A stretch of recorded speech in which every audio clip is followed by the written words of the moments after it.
Blog Talk Radio.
Welcome, friends, readers, listeners, and viewers from wherever you may be tuning in. We thank you for joining us for this Wednesday evening fellowship.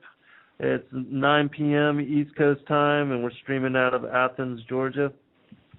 And it seems like there's been a lot of a buzz going on, especially with the news of Pope Benedict XVI retiring and giving up his papacy.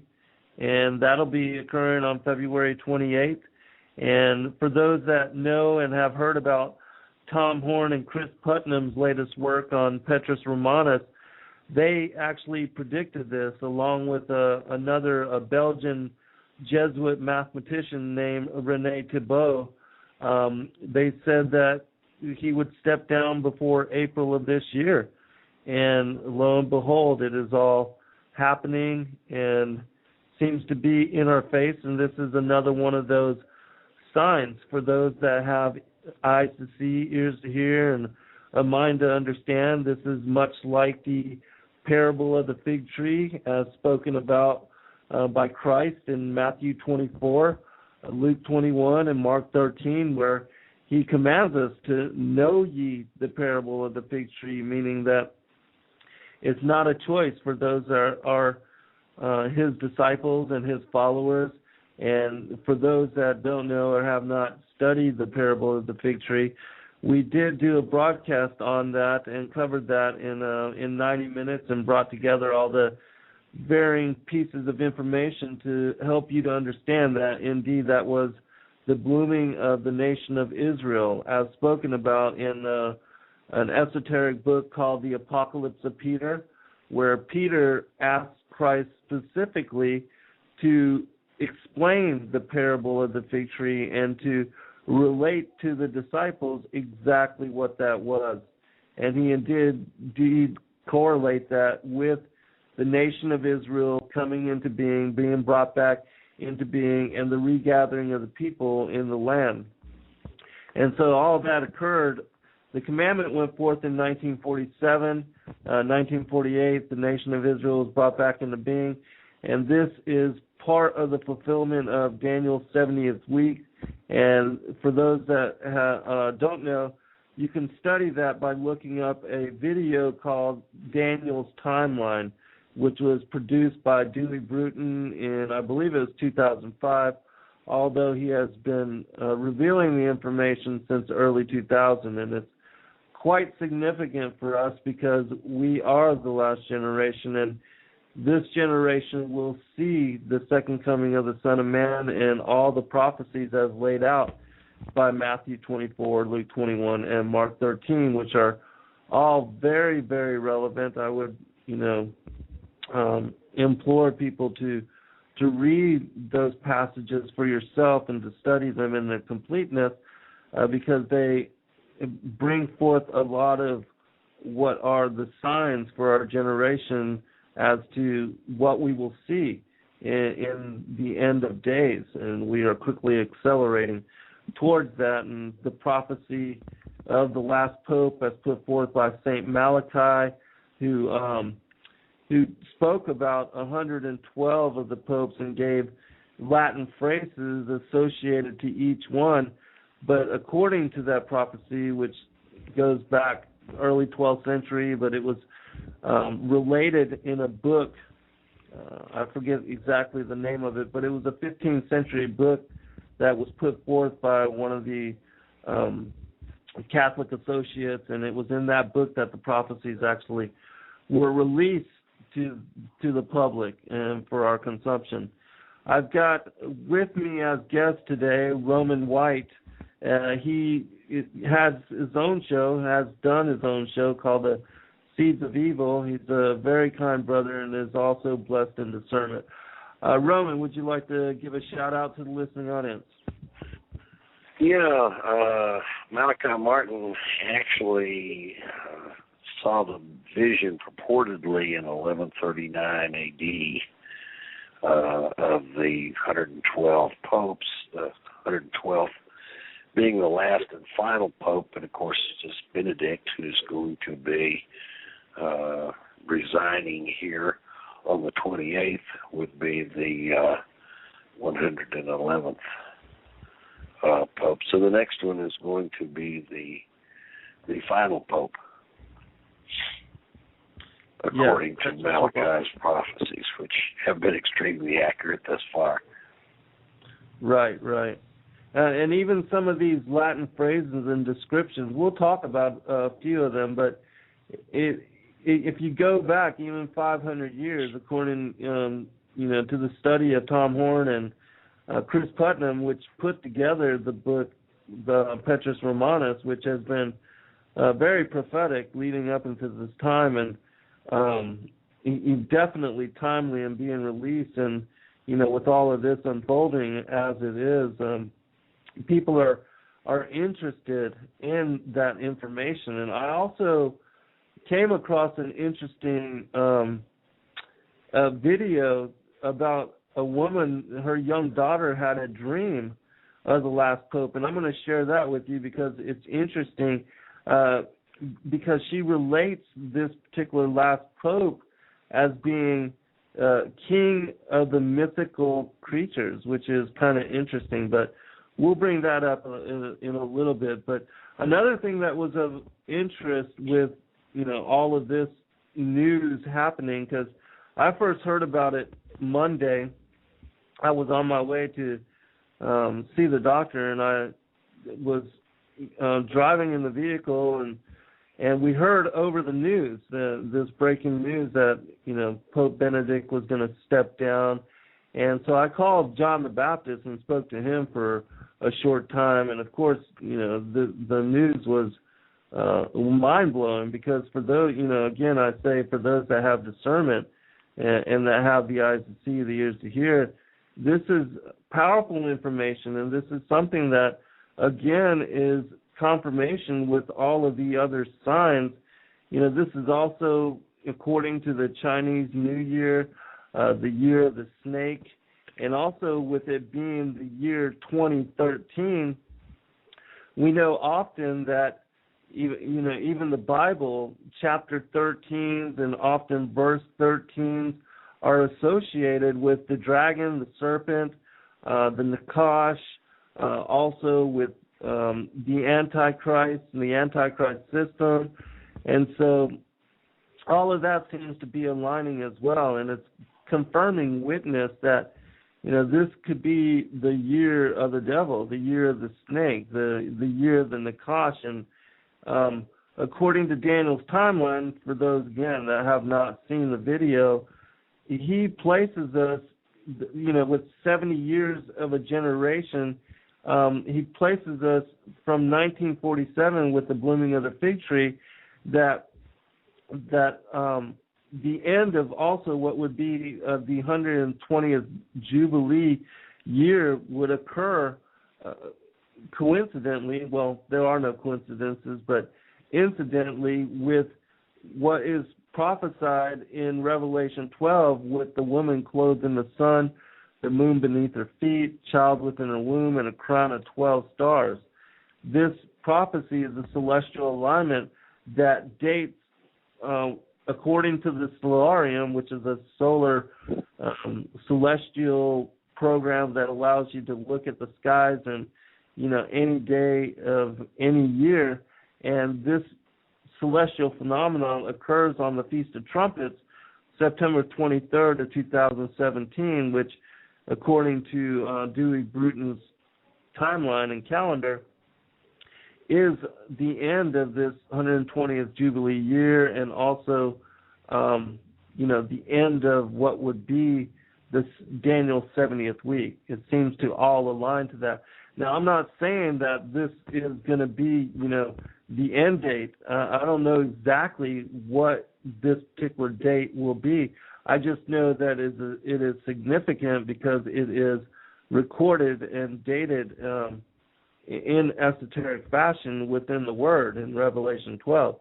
And so we know that, it will be significant whatever happens, whether this is the last day, last Trump, who knows exactly what it will be, but it's definitely going to be significant. And Dewey Bruton, in his Daniel's timeline, he also speaks about how it is that all of the spring festivals and feasts of the Lord, feasts of the Most High, have been fulfilled by the first coming of Christ.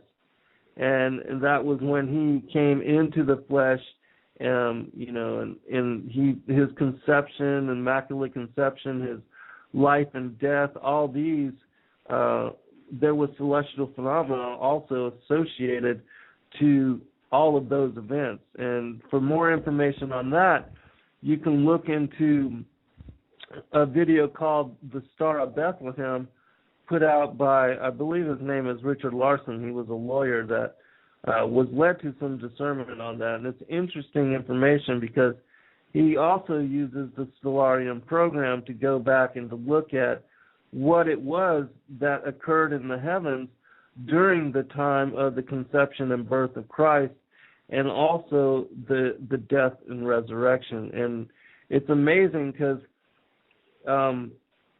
there's significant signs occurring and associated to both the conception, the birth, and the death and resurrection.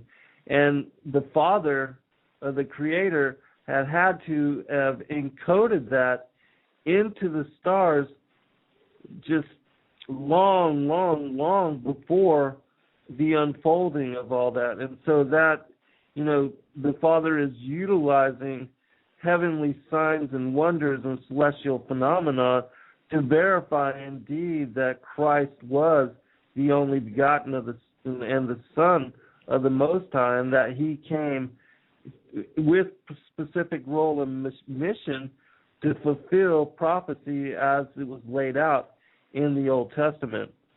And I know a lot of people, especially in the mainstream churches, they like to separate the Old and the New Testament. They tell you to just read the New Testament and kind of throw out the Old, but what they don't understand is that Christ was the fulfillment of the Old, and that the timeline for the Old and New Testament is a continuation, and that he was the fulfillment of both. And so we're going to look into some of these last prophecies of this last pope and talk about the significance of, where we are in this timeline, and also what we can expect on the horizon.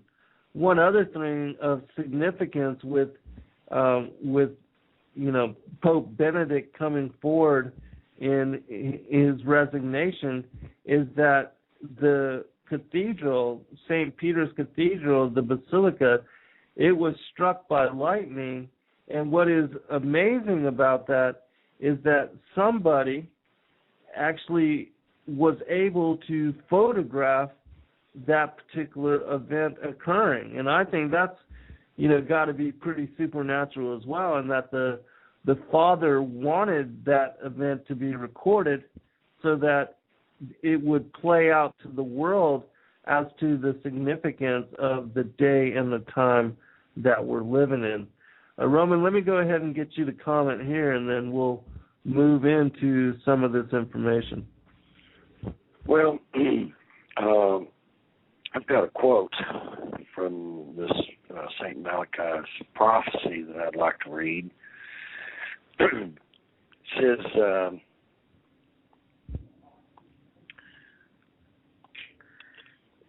in the extreme persecution of the Holy Roman Church, there will sit Peter the Roman, who will nourish the sheep in many tribulations.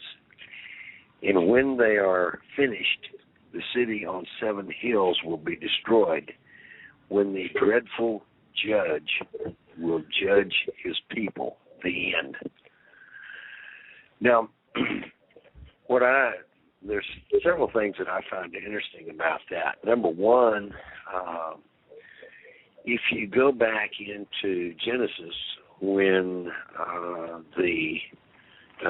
Israel was dying, he made a bunch of prophecies about the 12 tribes, and one of those was, well, 2 of them actually. The tribe of Judah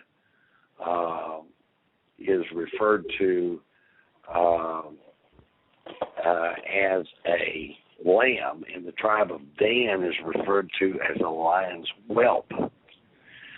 Now, these 2 tribes, I believe, have been joined in the British royalty. They trace their ancestry back to King David, but there's also an ancestry that traces back to Dan. And the tribe of Dan is evil. You can pick this up in Revelation whenever they're omitted from the 12 tribes in Revelation. Dan is completely blotted out there, about the 144,000. And Dan was the tribe that was the judge tribe. They're the ones that judged the people. And this kind of ties back in to what Dr. Joy was saying. I think the Pope, this last Pope, will be the false prophet. And there's a good possibility that the Antichrist will be of this tribe of Dan, probably through British royalty. There's one other thing that this mentions, and that is that the city on 7 hills will be destroyed. Now, in Revelation, it says that the powers that be that are now taking over the planet, that they hate the whore and make her desolate and burn her with fire. And apparently, this particular Malachy, St. Malachy's prophecy picks that up, in that he states that the city on 7 hills, which is Rome, will be destroyed. Now, Rome has always had its eye on possessing a site in the holy city of Jerusalem. And 12 days ago, in other words, 10 days from whenever the Pope announced his resignation, Rome reached an agreement to obtain sovereignty over a site on Mount Zion known as the Hall of the Last Supper. Don't you find that interesting? Oh, yeah, absolutely. Yeah, a little more than coincidental, I would say. Yeah, there's definitely no coincidences. Everything is planned out, prepared, orchestrated, hundreds, even 1,000 years in advance. You know, the Illuminati, then the way that they have worked, because they go back to, you know, Satan as being the head of the Illuminati. He is the eye at the tip of the pyramid. So all these things have been. But you know that in 1948, when the state of Israel came into existence, largely brought about by Rothschild's money. Yes. Jerusalem was to become an international city. In fact, right. The elite wanted it to be the capital of the world headquarters. In the Vatican, because of all the strife and so forth, that's kind of been pushed aside. But the Vatican has never backed up from that plan. Absolutely. And for those that study into, you know, if you go back and study into the history of Israel, Shimon Peres, who had once been a terrorist, he also ascended to, you know, the presidency and of Israel, and he also had made a promise to the Vatican, and this is some secretive and esoteric knowledge, but it has come forth in the public domain. Barry Shamish, which is he was an author and a book writer and a journalist from Israel until he got ran out of there. He speaks about this and has reported about this, and how Shimon Peres has made a promise to the Vatican to turn over Jerusalem to the Vatican so that they could indeed make it an international city under the sovereignty of the United Nations and Vatican. And so, this kind of plan has been in preparation for a long time. And that's also, you know, if this Pope, this Petrus Romanus, if this is the last Pope, he will play the part of the false prophet, and he will introduce the reign of the Antichrist, who, according to Daniel, will declare himself as God in the newly rebuilt temple in Jerusalem. And all these plans have also been laid out. Now, for those that don't know what Roman had just read from, when St. Malachi made the prophecies, and let me go ahead and bring out the history, a little bit of the history, so you can get a little bit more detailed information of what we're going into. And this you can find anywhere. It's on Wikipedia as well. It will tell you how this came about. And supposedly, just reading a little bit, the alleged prophecies were first published, this is the prophecies of St. Malachi, in 1595 by a Benedictine named Arnold de Wyan in his book Lignum Vitae, a history of the Benedictine order. Wyan attributed the prophecies to St. Malachi, the 12th century Archbishop of Armagh. He explained that the prophecies had not, to his knowledge, ever been printed before, but that many were eager to see them. Wyon includes both the alleged original prophecies consisting of short and cryptic Latin phrases, which that's one of the phrases Roman had read from, concerning Petrus Romanus, the last pope, as well as an interpretation applying the statements to historical popes up to Urban VII, which Wyon attributes to Alphonsus Caiasinus. I can't say his last name. But this is what it says about Malachy. According to the traditional account, Malachy was summoned to Rome in 1139 by Pope Innocent II.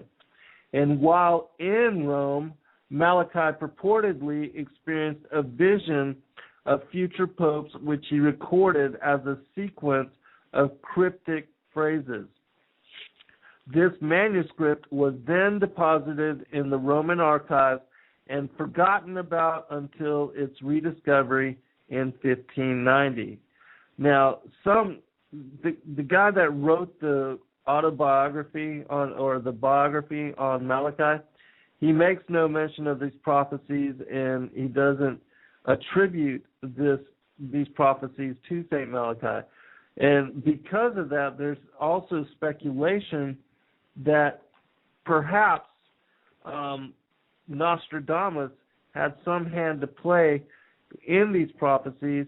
And there's a guy named John Hogue who is a Nostradamus expert and well-versed and well-studied on Nostradamus' prophecies, has written many books about him, but he says that it is a possibility that it could have been Nostradamus that brought forth these prophecies. However it is that they ended up getting to us, the last 500 years at least have been peculiarly accurate. And so there is a prophetic nature to these particular prophecies, and the fact that we are now at the last pope called Petrus Romanus, and we're going to speak about a couple of those candidates next as far as who that might be that will fulfill this particular role. It says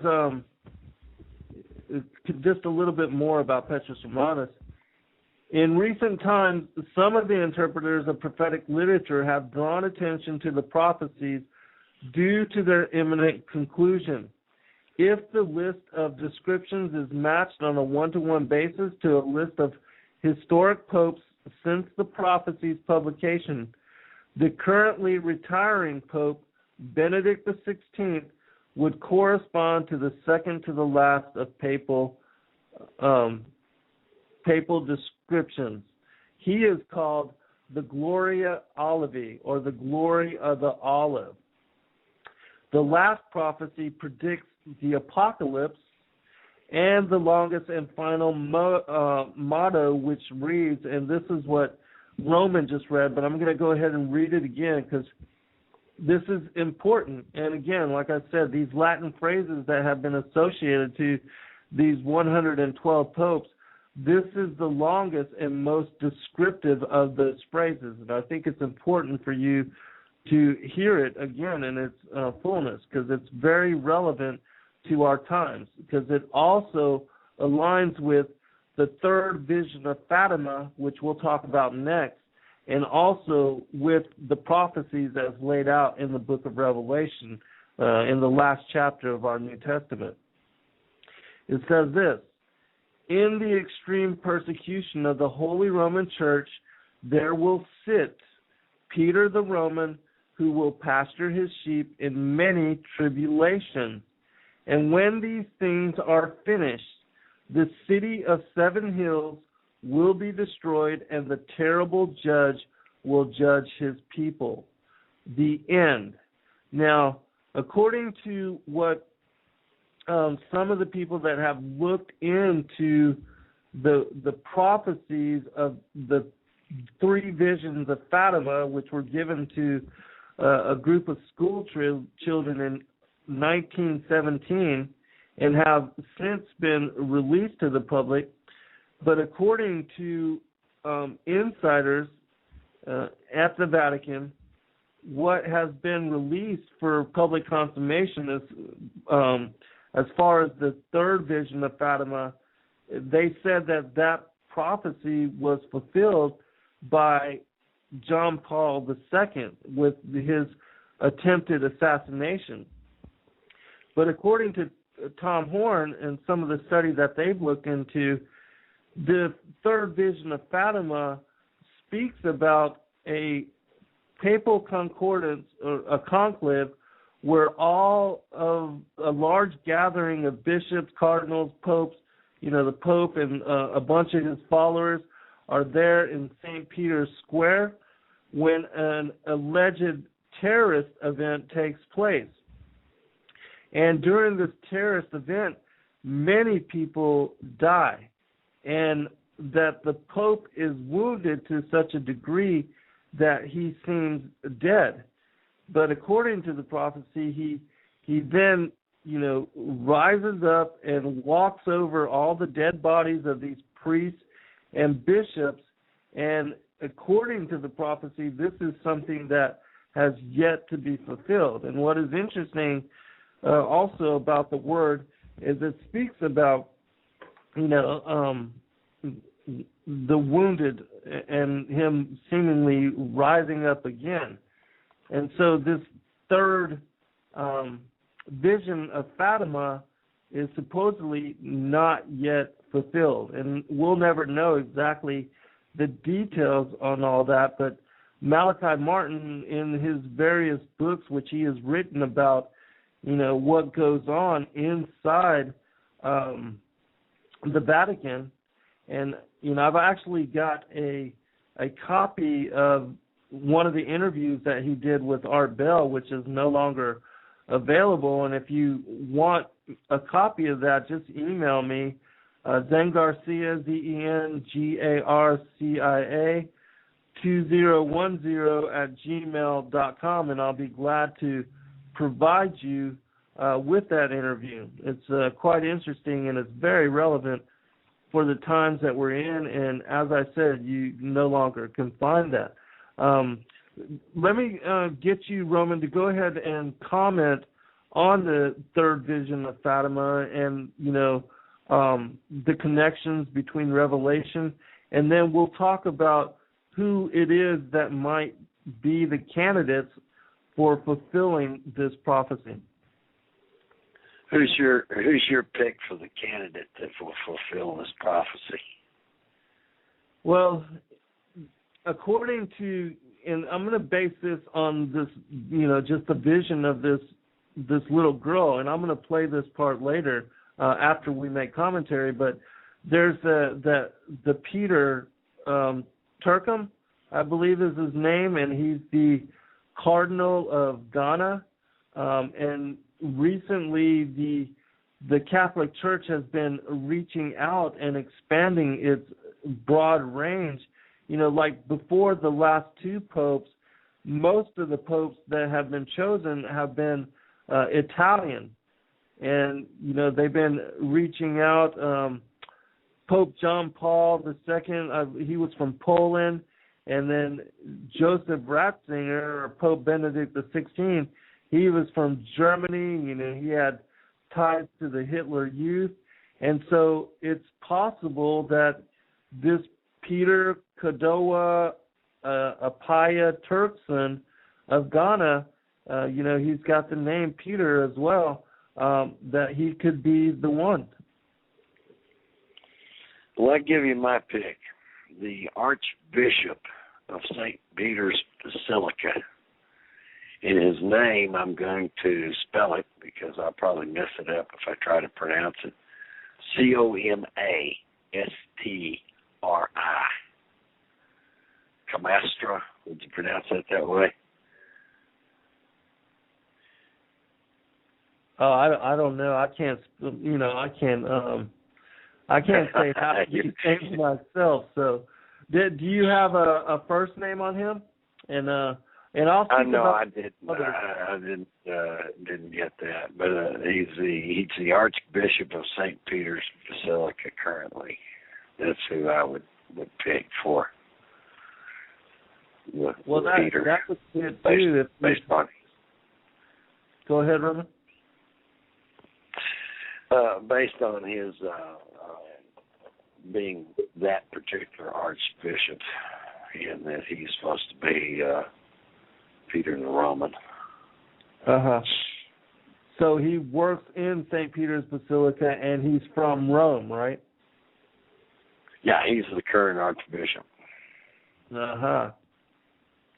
Well, a couple other names that have been projected forward is another cardinal named Tarcisio Bertone, who's supposedly, second in power there and connected to the Vatican Bank. And from what some of the stories that I've read, he's an insider that is responsible for the downfall of this particular pope. And even though Pope Benedict XVI, some of the stories that have come out about the inner workings of what's going on there in the Vatican, because there is a power struggle and there's, everybody's maneuvering to bring forth this Petrus Romanus, and how all that unfolds, who really knows? Actually, the Jesuits are having a virtual war among themselves. Right. And the Masonic order has all but completely taken over the Catholic Church. All of the documents that were leaked out fairly recently by the Pope's secretary, I think that the Butler pretty well showed a lot of that going on. Right. Yeah, and another thing that's interesting about, the supposed Pope's butler is that he didn't have access to some of these high-level documents that made it into the hands of the Italian media. And so he's being utilized as a patsy, but there's higher powers that are maneuvering, as you said. And we know that the Jesuits, even the Pope, is only a figurehead, much like our presidents, they're just puppets that dance on a string that are told what to do. And that the Black Pope, which is the general commander of the Jesuit order. Of the Jesuit order, he's the real power behind the scenes that manipulates and, bring forth what they truly want to happen. And so, we're the Jesuits, and they're also the ones that are tied to the, the whole Lucifer, the telescope down there connected to the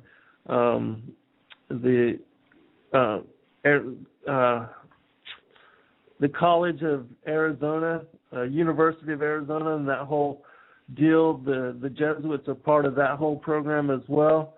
A couple other names that have been put forth is Francis Arinze of Nigeria, and again, this Cardinal Peter Turkson.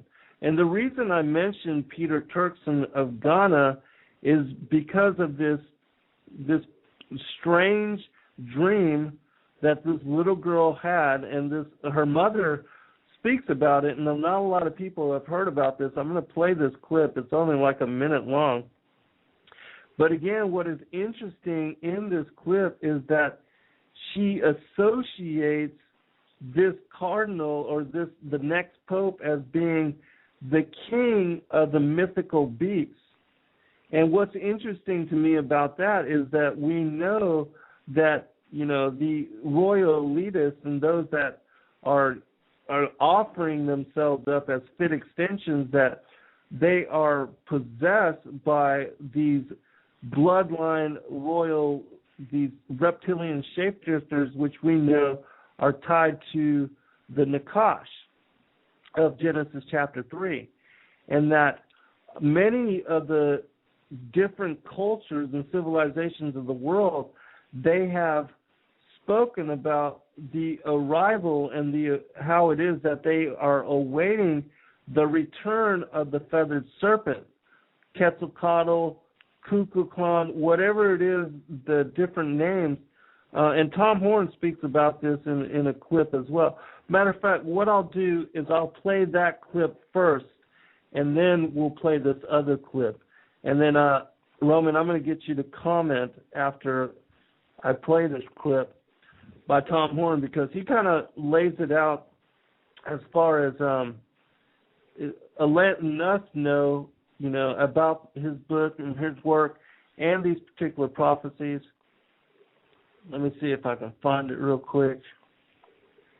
But this will be an interesting commentary. This clip is only about 8 minutes long, and it will give us some insight and some detail into what it is, how all these different prophecies are tying together, how they're all playing out. And so everybody listen to this. It'll be just a few minutes long. Let me adjust the volume real quick. And Steve, all right. Again, it doesn't matter if a listener buys into the prophecy of the popes or they don't. Starting out, I didn't. Chris Putnam didn't. That isn't even what this book is about. What the project is about is that it is very obvious that some very powerful people in the Roman Curia, in the Roman government, do believe in it, and they are approaching the conclave that is going to elect Petrus Romanus, who the prophet of that prophecy foresaw as the coming of a pope who is going to be under the influence of Satan and is going to help give rise to the Antichrist. There are very powerful people in the world who do believe that prophecy. That's the point. And they are committed, they are dedicated to seeing the fulfillment of that prophecy. Now, when you combine that with prophecy, for instance, from the Zohar, here you have a prophecy that's 600 years old. It's inside a collection of books written in medieval Aramaic over, actually 700 years old, I should say. And this, it's in the Hebrew Kabbalah, the Zohar, that is basically a running commentary on the first 5 books of the Bible. But in addition to interpreting Scripture, the era section includes the signs heralding Mashiach, or the coming of the Messiah, and the fascinating date for the appearance of the Jewish Messiah, who to you and I would be the Antichrist, since they rejected Jesus, and the Bible, New Testament, tells us they're going to accept a false Messiah. The date for his appearance, again, is set in the Zohar in late 2012. You know, Steve, that J.R. Church, a Prophecy in the News, called my office a couple years ago, and he led us through that part of the Zohar that we then published in Apollyon Rising 2012 that revealed what the 2012 research community had never seen before until that time, and that was that the time of Jacob's trouble, the Great Tribulation, which some Catholic scholars are saying begins with the election of Petrus Romanus, that is going to commence, according to this ancient Jewish text, in the year 2012. And furthermore, what's intriguing is that the prophecy in the Zohar sounds almost identical to the prophecy of the popes. It talks about how the kings of the earth will be gathered in Rome. It sounds very much like they're there during a papal conclave, and they are killed when fiery stones or missiles from the sky, that's what some Catholic prophets actually believe the meaning there is, falls upon the city of Rome, and the city of Rome is destroyed. So you have a 900-year-old Catholic prophecy, you have a 700-year-old Jewish prophecy, both of them saying that the false prophet and the Antichrist are arriving in the year 2012. Why did those occult sources believe that? And again, go back to those demons that came out of the homosexual men that ran up to Jesus and said, "Why are you come hither to torment us before the time?" These spirits know something.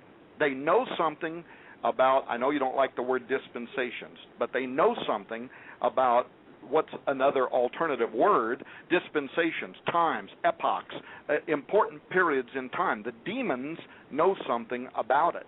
And why are these demonic influences in all these cultures around the world, why have they been for thousands of years? looking forward to the year 2012. You have a false Messiah predicted in a 700-year-old Jewish prophecy to appear in 2012.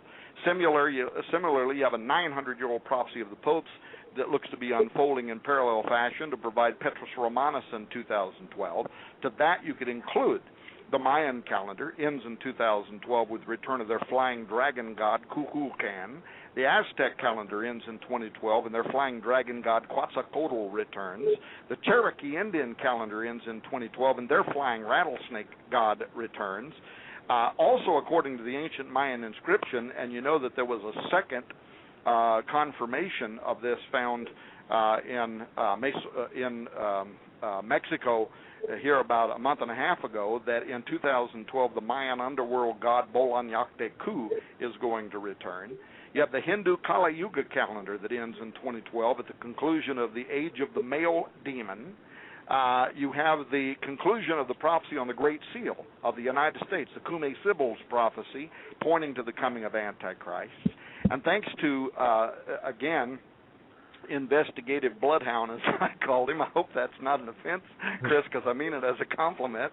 Thanks to him, we now know that, and these through college materials, university materials, that 260 years ago, the leader of the first Great Awakening in America, Jonathan Edwards, Sinners in the Hands of an Angry God, famous preacher, one of the most important original philosophical theologians, one of the greatest early intellectuals.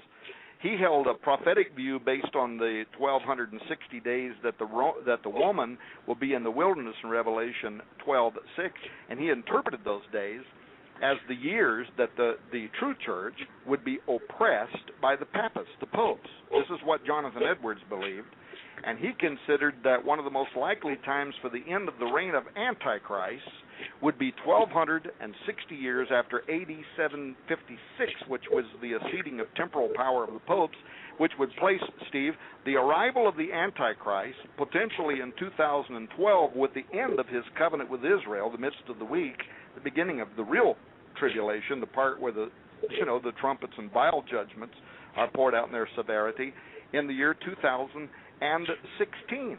And this list goes on and on. In 2012, we elect a new president. In 2012, the United Nations gets a new leader. In 2012, Petrus Romanus is likely going to materialize during a final conclave.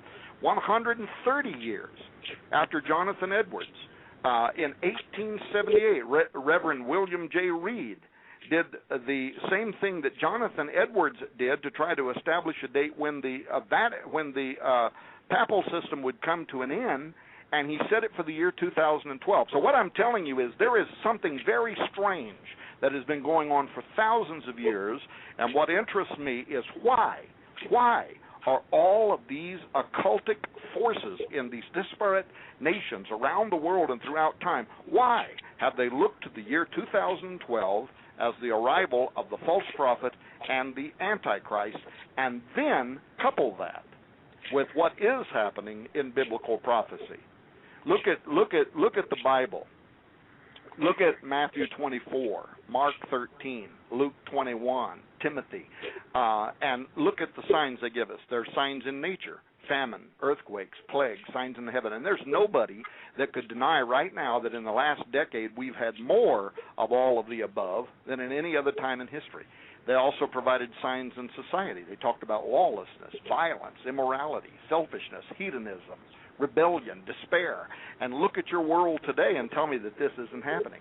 They talked about spiritual signs, apostasy in the professing church. They talked about political signs, with Arabs being hostile towards Israel and Russia being a menacing presence towards Israel. They talked about the reunification of Europe. They talked about a movement towards a one-world economy. They talked about technological signs, the genetics revolution. They talked about accelerating signs, population explosion, increases in knowledge. They talked about Israel regathering as a nation. So somebody tell me why, if you look at biblical prophecy and then look at what these occultic forces have been doing, somebody tell me why it wouldn't be reasonable to believe that a game is afoot. And I'm telling you, we conclude that it is, and we provide information in Petrus Romanus, the final pope is here, that if you're not prayed up when you read this book, you better not read it. Roman, let me go ahead and get you to comment here. Well, actually, if all of the ancients, they started their year 2012 in the spring. The Jews actually have a secular year, and then they have another one at the Feast of Trumpets for a religious New Year. So they have a secular New Year and a religious New Year, but their secular New Year again starts about Passover. So, and you can even look at the months. For example, December, Deca, 10, is the 10th month of the year. September, I believe, is 7. October, octagon, 8. So, we're still in 2012 if you go by the ancient calendar, and in 2013 won't start until the springtime. Now the cardinals say that when this pope resigns, they will meet in March, and before Easter, they will have a new pope appointed. So here again, this would come about presumably in 2012. And then something else that's interesting. Did you know the Kenyan has announced that he is going to Jerusalem 6 days before Passover? Who has? The Kenyan, I call him. You probably call him Obama. Okay, right on. I thought you said... he's going 6... He's going to Jerusalem, has announced that he's going to Jerusalem 6 days before Passover. Now, 6 days before Passover, Christ rode into Jerusalem on a donkey. Mm-hmm. Now, I'm just wondering who our Kenyan ass plans on riding him into town.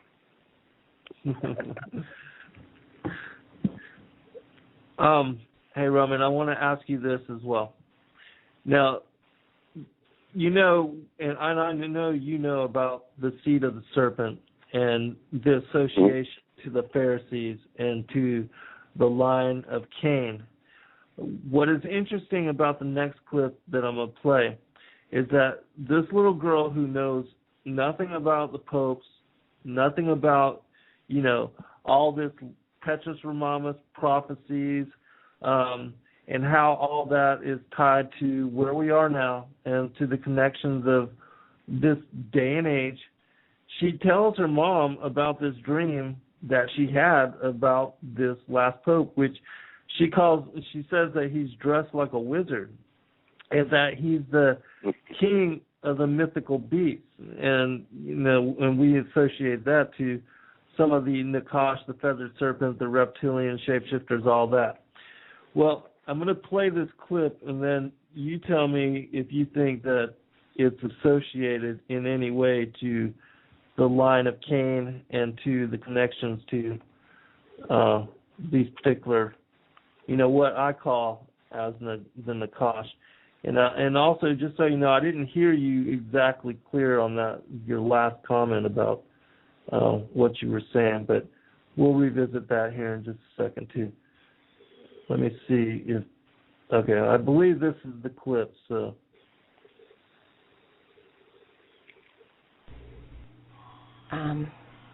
She also describes a man in her dream who is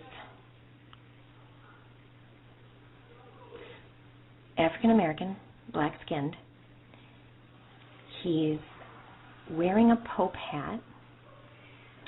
The hat has a symbol on it. She called him a king. He's wearing a robe of some sort. She thinks it's like it looks to me like a wizard type robe. She called him the king of mythical creatures. He had an ogre-looking thing with him who had black and red scaly skin.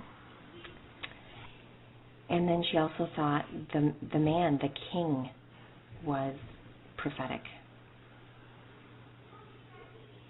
Her dream was very confusing, so I can't explain it to you chronologically, but those things she thought were prophetic in the dream. King of mythical creatures. All right. I know it buzzed out in a couple spots there, so I'm going to relay again what it is that the lady says. And there's a link on the fallenangels.tv website that is connected to this video clip for those that want to look at it and study it for yourself. You can listen to the lady describing what her daughter was dreaming about. But basically she says that this last pope is African American, black-skinned, and that he wears the pope's hat, but he's dressed as a wizard, and that she calls him the king of the mythical beasts.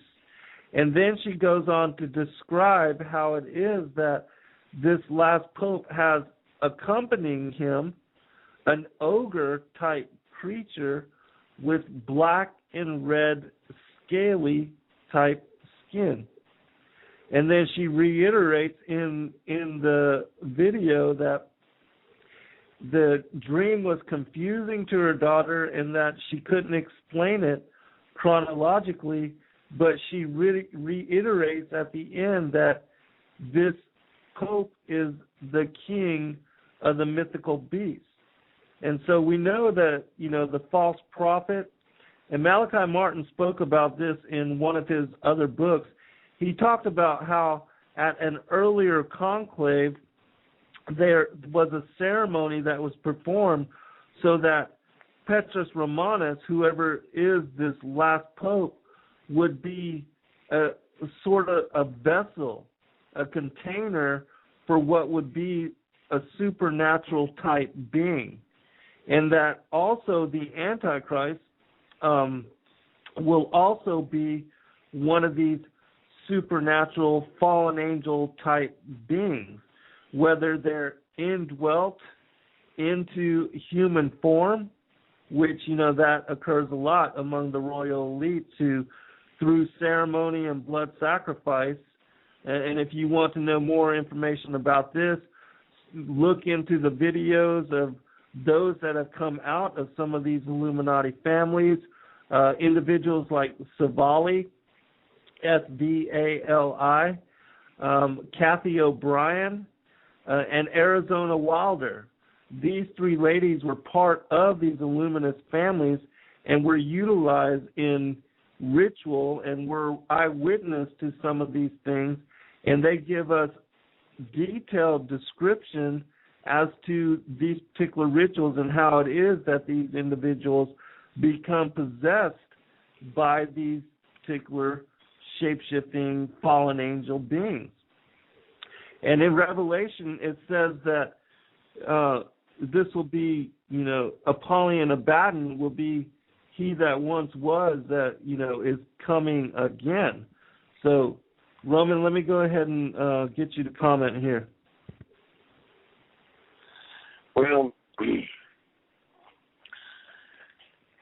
two things. I'm going to go back to this thing with the tribe of Dan, and I'm going to explain that. When the children of Israel went into the promised land, Dan was given the territory, and it wasn't big enough for that particular tribe, and so the tribe kind of split, and half of that tribe went in and migrated over with the Phoenicians, which, in my opinion, are the remnants of this Cain lineage and they actually married into and became closely associated with the same lineage, probably through marriage and so forth. They actually, part of them took over and formed Greece.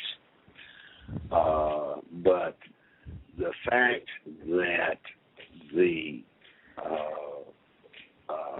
lion is mentioned with respect to Dan and also with respect to the tribe of Judah, you have the lion's whelp both times mentioned, and when it's talking about Dan, the prophecy says that he bites the horse on the back leg, causing the rider to fall off. But the Danites, the Phoenicians, became the Venetians, which was formed after Rome, and the bankers and so forth all came out of there, and that's where Queen Elizabeth traces her ancestry back through.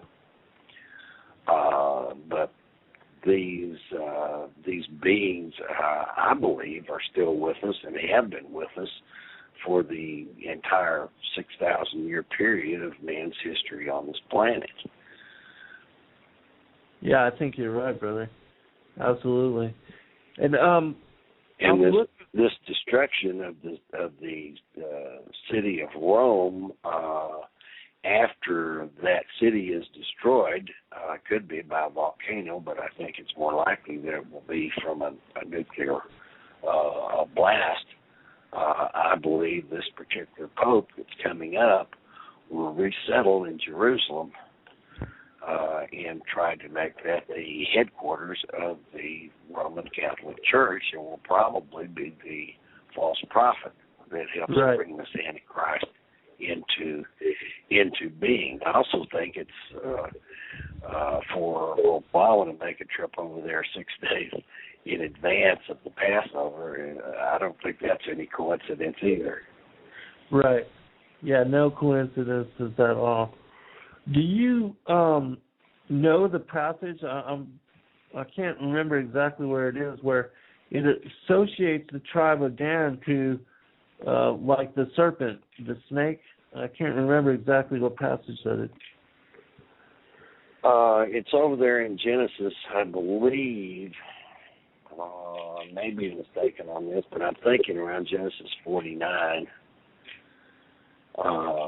It talks about Dan being a lion's whelp, and also a serpent that bites the heel of the horse, causing the rider to fall off. Okay, yeah.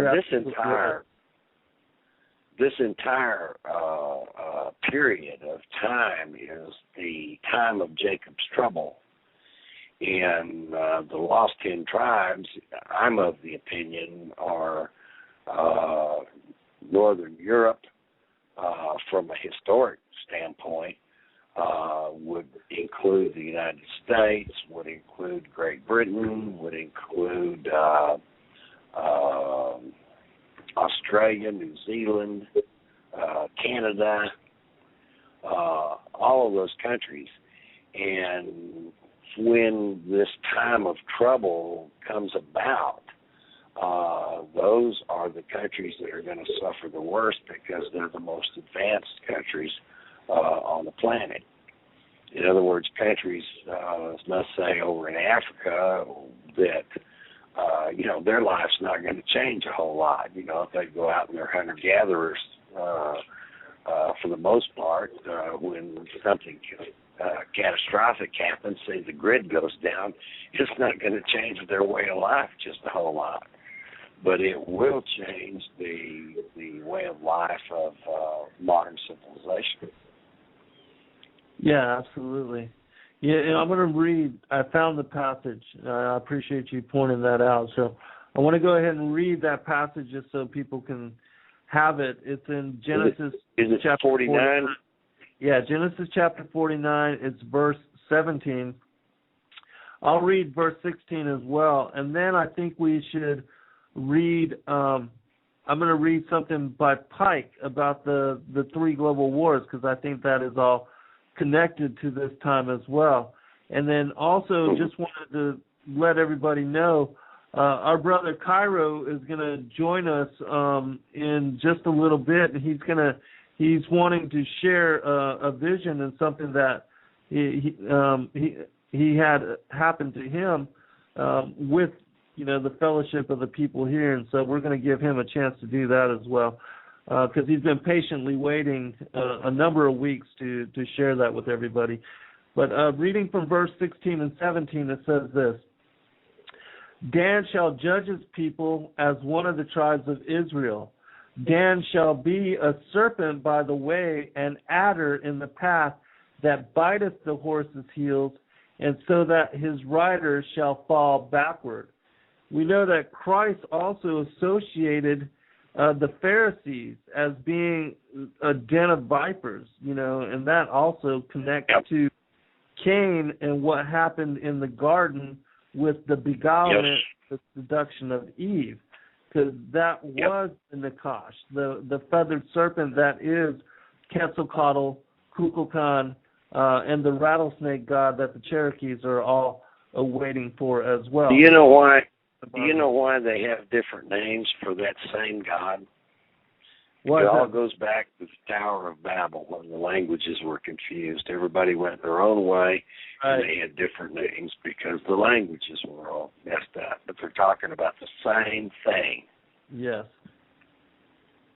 Yes, absolutely. I fully agree with you. Matter of fact, in my latest book, The Sons of God, chapter 14 is dedicated to the fiery flying serpent. And in that chapter, I link and connect, not only this reptilian shape-shifting presence that everybody is now becoming aware of, but I connect that to the Nakash of Genesis chapter 3, the beguilement, the seduction of Eve, the birth of Cain. And also I want to make something else clear here. I have talked about in a few shows about the rape of Eve, and that's only according to what the Gnostic texts have put forth. I don't necessarily say, because the word in the Old Testament speaks about her beguilement and how she was seduced by the whisperings, the hissings of the feathered serpent, the Nakash, which was an upright reptilian being before he was cursed and put upon his belly. And so I'm just relating what both of them say, and so I don't, I know that it was a beguilement and it was a seduction. So just to clarify that real quick, I'm going to read this from the Albert Pike's letter to Giuseppe Mazzini, which speaks about how it was in the late 1800s. And for those that don't know, Albert Pike was a 33rd degree Scottish Rite Freemason. He was also a general in the Civil War, and he was the founder and the organizer of the Ku Klux Klan. There's a statue of him in Washington. The Masons pretty much worship him almost like a god. They definitely enthrone him on a pedestal and give him a lot of credit. His book, Morals and Dogma, is considered to be like the Masonic Bible. And he speaks about in that book how it is that they keep the truth in the secret, that they actually worship the devil and worship Lucifer, the fallen cherub, as spoken about in Isaiah 14 and Ezekiel 28. How it is that they keep all their underlings and those that are less than the 33rd degree in the dark about who it is that they worship. And it's after they get, up in these particular degrees that they test the brotherhood to see if it is that they will, be okay with this truth and this kind of revelation. And by that time, after they've, spent so much time and so many years going through the Masonic lodges and rising up through the ranks, they know exactly who it is that they are serving. But the way that it works is that those that are of the minor degrees, they are compartmentalized in such a way that they're kept in the dark. And that's why so many of the Shriners and Masons across the world that are of lower degrees, they think these are good organizations, and they think that they're beneficial to the community.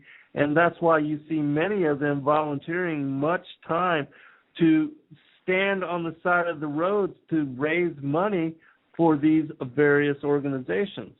And so, reading from the letter of Giuseppe Mazzini, from Albert Pike to Giuseppe Mazzini, he speaks about these three world wars. Morals and Dogma was first published in 1871. And they speak about the need to unify the world through these three global wars so that we would accept a global authority, the United Nations, and how it was they would be able to forge us into a world government. And after I get you to comment on this, Roman will bring Cairo on. All right, it says this. The First World War must be brought about in order to permit the Illuminati to overthrow the power of the czars in Russia and of making that country a fortress of atheistic communism. The divergences caused by the agentures of the Illuminati between the British and the Germanic empires will be used to foment this war. At the end of the war, communism will be built and used in order to destroy the other governments and in order to weaken religions. The Second World War must be fomented by taking advantage of the differences between the fascists and the political Zionists. This war must be brought about so that Nazism is destroyed and that the political Zionism be strong enough to institute a sovereign state of Israel in Palestine. That's the blooming of the fig tree.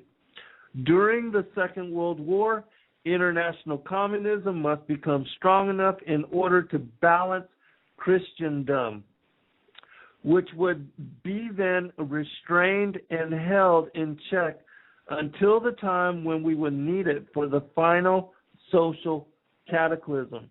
Now, those that want to know more about this, you can study the Protocols of the Learned Elders of Zion, which give very much description of the same plot and agenda.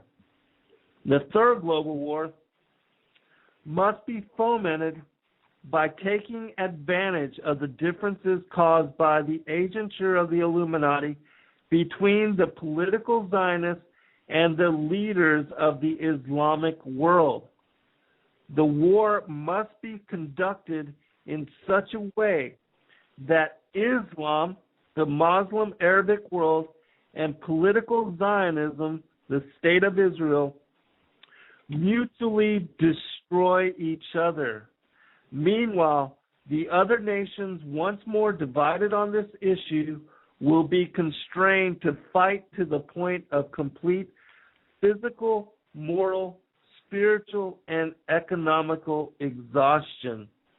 We shall unleash the nihilists and the atheists, and we shall provoke a formidable social cataclysm which in all its horror will show clearly to the nations the effect of absolute atheism.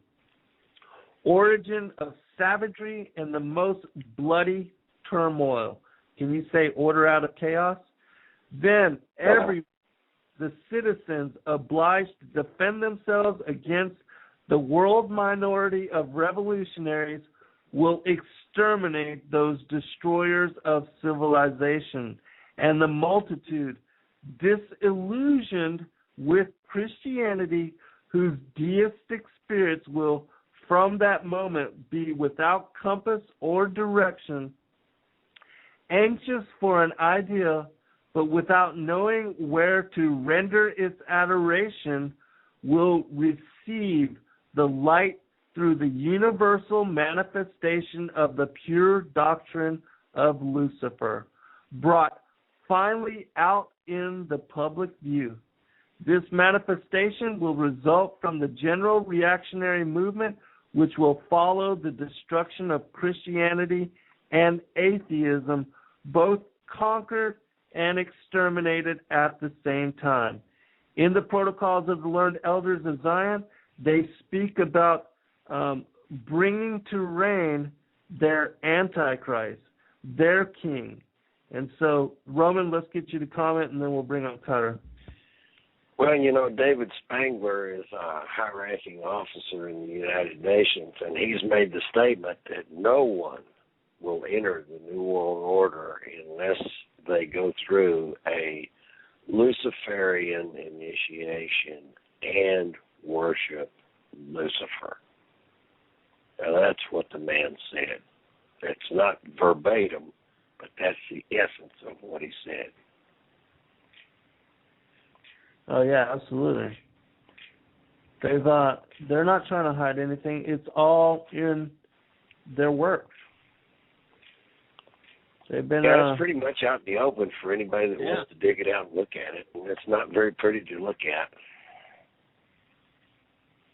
Yeah, it's all there. All you have to do is do your study.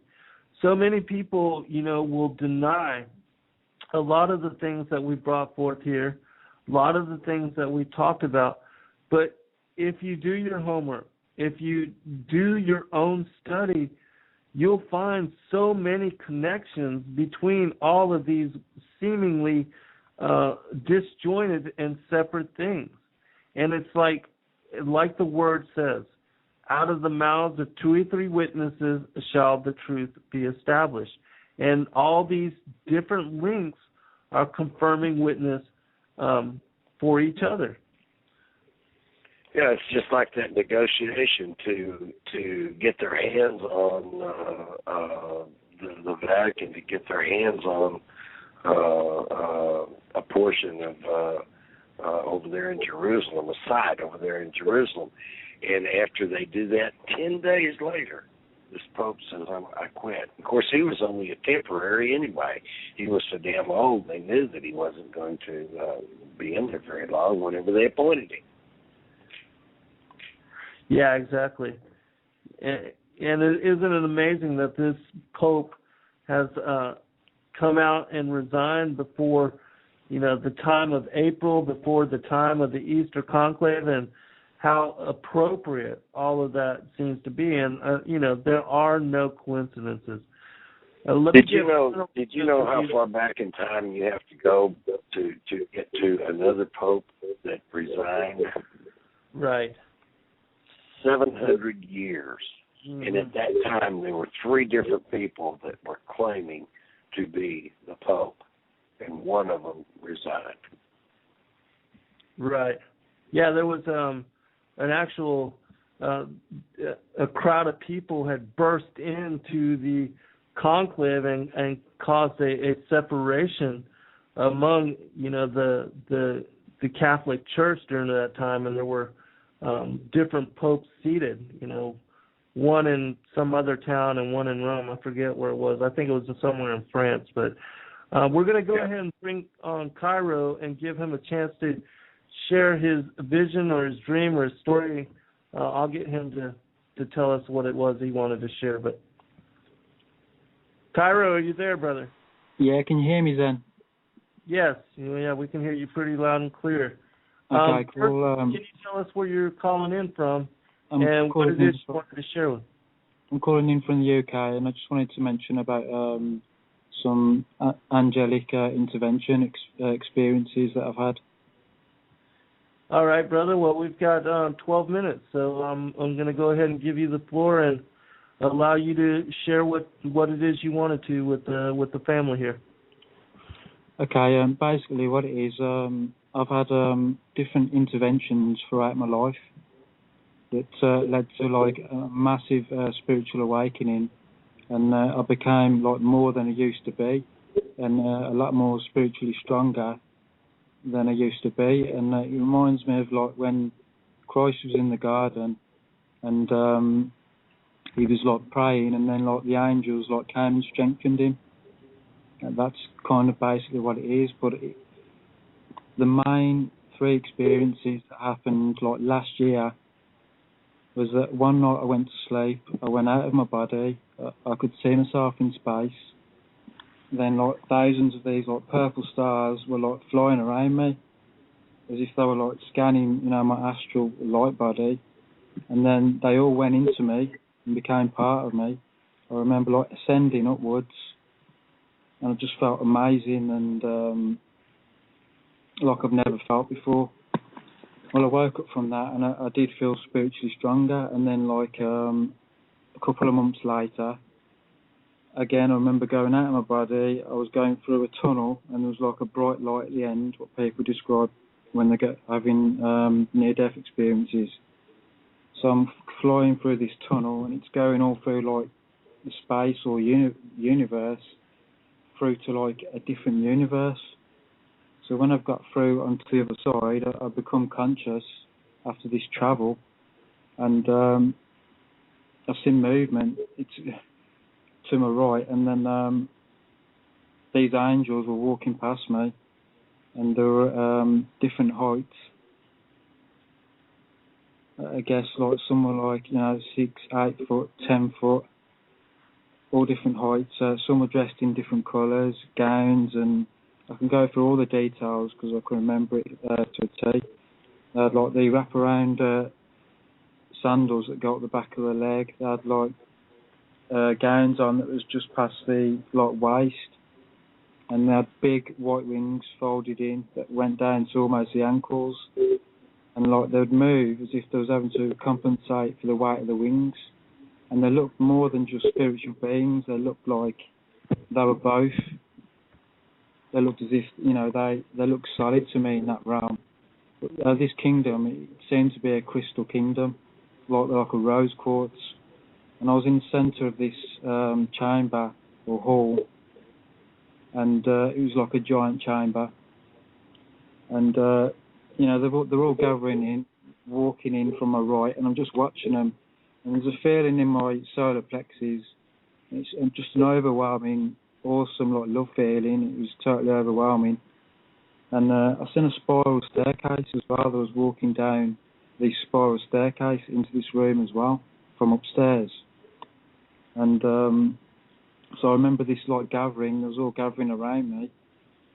And I just couldn't believe what I was seeing. So like something caught my attention to the left-hand side of me. So I've turned round. I've seen like a giant angel. Which is like, must have been over 200 feet tall. A giant being. And when you look at the sun and it's like so bright, you have to like kind of turn away. Well, that was the effect, and I was blinded for a second, and I became a bit.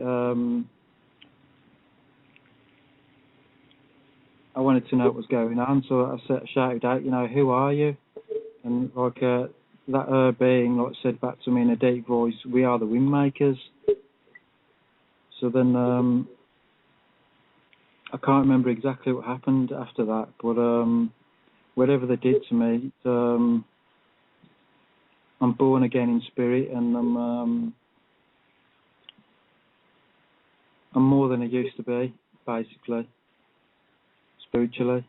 And then after all that experience had happened, like about 3 months later after that, I moved to this new place where I am now. And Yeshua walked into this place. He woke me up, but my body was still resting. He was kneeling down, talking to me. And I remember he had a pure white gown on. And, he was talking to me intently, like I was, it was like father and son talking. And it was a full-blown conversation. But in my awakened consciousness, I can't remember exactly what was foretold. But I think my subconscious knows, but not my logical mind. So anyway, after I woke up from that experience, I could feel like the heavenly like present still in this place, the Holy Spirit. So it's been an ongoing spiritual transformation for me. But it all started when I turned away from wrongdoers, sinners that I grew up with. They went the wrong way and they tried to take me with them, but I turned away from them and moved away. After that, that's when, God met me halfway, and that's what triggered all this to happen, I think. But I do remember going years back before all of this, that there was different times when I remember seeing glimpses of them, coming to me, the angels, and maybe doing a healing or doing something that needed to be done.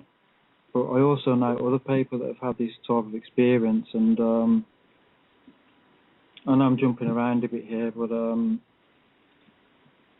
after the Wingmaker's experience, I spoke to a lady about it the next day. She gave me a link to the Wingmaker's website, so I've started reading information about them, and that they were an angelic race that the Creator created before humanity, and that they carry out the will of the Creator, and that's who they're in service to. So I know they must be real because it was confirmed to me the next day. And also I spoke to Mark Hempel, who runs the Wingmakers website for James, and he told me that people have had this experience from all over the world. He's had emails from places like Brazil and all over the world that have met these same Wingmaker beings, which are angels, but they like to call themselves the Wingmakers for some reason. So basically that's it in a nutshell, what it was entailed. But I know they're real, and some of them were indeed giants. So let me make a comment here, Cairo. Yeah. Your experience sounds similar to me about this video that I had recently seen about an African pastor who was given a similar experience, except for he was taken into both heaven and hell. But he was shown the glory of the kingdom, and he also mentioned about how the mansions in heaven were of crystalline type structure, and they had the rose quartz kind of glow to it as well. And then he was also taken down into hell and told that because of the anger that he had carried in his heart and that he hadn't forgiven his wife, that if he were to die that day, that would be his place of refuge would be to be among the sinners. And so his wife, he was declared dead and put into a morgue, and then the people at the morgue, they started to experience supernatural occurrences, and so they told his wife to take his body back out of the morgue, and they took him to the church where he was supposed to have his funeral, and the people all there started to pray over him, and then he was actually brought back to life, and there's video of where they were videotaping, this occurrence, and he gave a similar testimony as to what you had shared with us. But my question to you, because we're going to quickly run out of time, you said that you were not walking on the right road, and because of your turning away and walking the narrow road, that you started to experience all of these things. Well, has that been, a huge confirmation for you as to that you're walking the right path and that you're doing what you need to be doing? Yeah, my life's been wholly transformed. All that stress has gone away from me, and I feel supported and guided, and I feel that connection with them all the time. I don't feel like there's anything that can harm me in this world. I feel that strong spiritually now from this, and it was indeed from turning away from sinners and evildoers. I made that choice, and it changed my life. Well, that's awesome for you, brother. That's really awesome, and I can only wish that for all the listening audience and for every one of us to walk the narrow path, to turn away from evil, and to turn away from those that are in your life, that are leading you to sin, that are leading you down the broad path of destruction. And I pray that these kind of things also occur to each one of you. We've got 10 seconds left. I want to thank you, Roman, for joining us. And for the listening audience, we'll pick up and continue with this Saturday. We'll do a follow-up on the Nephilim, the giants, and the seed of Cain. Roman, brother, I appreciate you. Cairo, I appreciate you as well. And God bless everybody. We'll talk to everybody soon. Roman, I'll get you to come back on with me sometime soon, brother. Anytime. Be delighted. All right, thank you. Good night. Good night. Thank you, Cairo. Yeah, you're welcome. Bye. All right, we'll speak to you soon. Okay. Good night, brother. Good night, all.